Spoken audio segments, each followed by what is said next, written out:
Assalamualaikum warahmatullahi wabarakatuh. Saya Nabila Aulia Maulidah akan menjelaskan tentang teori sosiologi agama oleh salah satu tokoh, yaitu Evan Pritchard. Mari kita bahas bersama-sama. Jadi di sini saya akan menerangkan tentang teori sosiologi agama dari salah satu tokoh, yaitu Evan Pritchard. Evan Pritchard melakukan studi etnografi yang luas antara orang Azande dan juga orang Nuer. Evan Pritchard sendiri itu adalah teoritikus yang telah masuk ke dalam dua jenis masyarakat primitif. Dia mempelajari bahasa-bahasa mereka, hidup bersama mereka juga dalam adat istiadat mereka, dan berniat mempelajari perilaku mereka sehari-hari. Jadi apa yang dia lakukan merupakan bentuk upaya untuk menyempurnakan risetnya. Jadi tidak seperti penelitian lainnya yang membuat teori itu hanya dengan duduk manis atau berada di belakang layar atau di belakang meja dan membuat keputusan atau teori yang berlandaskan spekulasi mereka. Kemudian Evan Pritchard ini adalah salah satu yang menjadi penelitiannya itu tentang tenung Witarf, wangsit, dan juga kekuatan magis yang menjadi kebiasaan suku Azande. Salah satu yang menjadi penelitiannya itu baginya pemikiran magis ialah kepercayaan bahwasannya beberapa aspek kehidupan bisa dikontrol oleh daya mistik atau kekuatan supranatural. Jadi dia tidak dapat menerima apa yang diyakini oleh Taylor dan Fraser bahwa orang-orang primitif itu irasional atau kekanak-kanakan.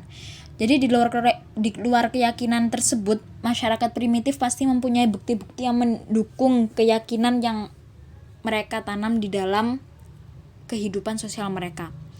Menurutnya, orang-orang Azande ini sepenuhnya adalah logis, yang mana mempunyai rasa ingin tahu yang besar, juga mampu mempertanyakan segala sesuatu dalam kehidupan sehari-hari.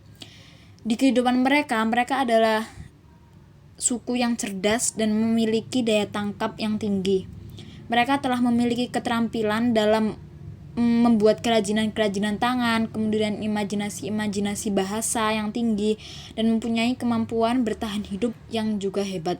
Jadi intinya adalah mereka orang-orang yang sangat cerdas, sophisticated, dan progresif dalam kehidupan mereka. Namun yang aneh menurut Evan Pritchard adalah mereka menyerahkan bagian hidup mereka kepada wangsit-wangsit, magis, dan ritual lainnya.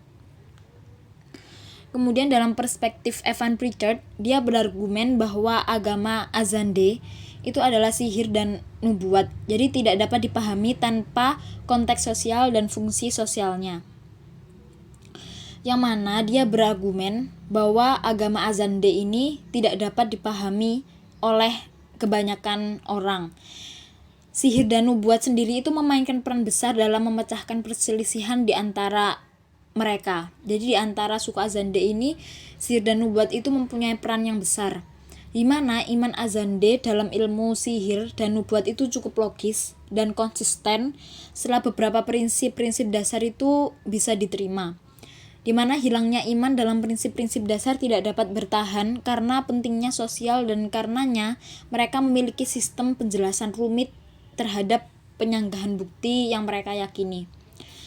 Kemudian Pritchard ini sangat kritis tentang teori sebelumnya yang menganggap tentang agama primitif, dengan terutama milik Lucien Levy dan Bruhl, menegaskan bahwa mereka itu membuat pernyataan tentang orang-orang primitif ini tanpa punya cukup pengetahuan dalam membuat lebih dari menebak. Jadi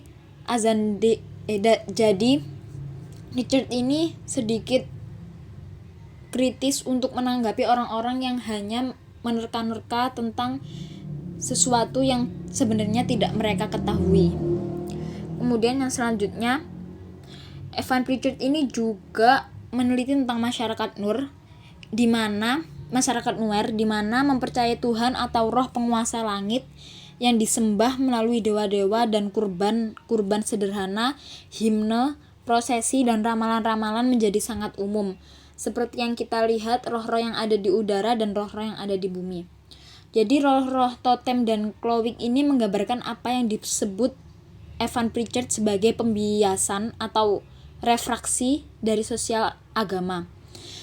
Jadi seperti sebuah sinar yang dipandarkan oleh sebuah prisma dan menjadi sebuah warna, masyarakat Nuer ini berpikir bahwasannya roh atau Tuhan seperti analogi tersebut itu bisa dibiaskan menjadi beberapa tingkat kekuatan ilahiyah yang wujudnya ini beraneka ragam. Jadi mereka menganggap suku dan kelompok-kelompok sosial ini merasa bahwa mereka tetap menyembah Tuhan, tapi mereka itu menjadikan Tuhan tersebut sebagai figur atau simbol-simbol yang diasosiasikan dengan satu pertalian darah, di mana roh-roh yang ada di udara kadang-kadang juga diasumsikan dengan posisi ini.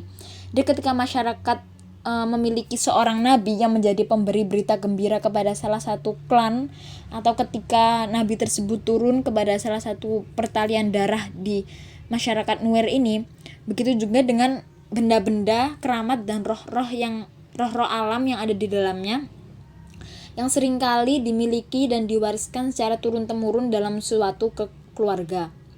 Jadi menurut Evan Pritchard, apabila kita selami lebih dalam konsep-konsep masyarakat Nuer sendiri, kita akan memasuki suatu khazanah ekspresi yang sangat mirip dengan agama yang saat ini ada di barat, yaitu Tuhan atau roh penguasa langit itu disembah melalui dewa-dewa dan kurban-kurban sederhana, himne, prosesi, dan juga ramalan-ramalan yang menjadi sangat umum di situ.